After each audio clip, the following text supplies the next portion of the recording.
मागच्या व्हिडिओमध्ये तुम्ही बघितलं होतं मी कोणती झाडं लावली होती आणि कशी लावली होती. त्यावेळेला आम्ही झाड लावून साईडला एक खड्डा करून आम्ही त्यात मीठ टाकले जेणेकरून कीड वगैरे लागू नये.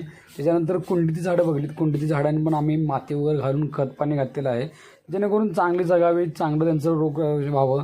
आणि आम्ही पण वेळच्या वेळी त्यांना माती खडून वगैरे वेळच्या वेळी त्यांची काळजी घेत असतो. म्हणून ही फुलं सगळी झाडं जगलेली आहेत. तर नमस्कार मित्रांनो, मी शिवभक्त प्रथमेश. आपण बघता डेली ब्लॉगमध्ये सर स्वागत आहे. तर आता आम्ही आलेलो रंकाळ्यावर. जरा मुलगा भरपूर कंटाळायला, तर म्हणलं त्याला रंकाळा जरा जाऊन येऊया. तर हा माझा मुलगा शिव आहे, तुम्हाला माहितीच आहे, नेहमीच्या एपिसोडमध्ये असतोचा.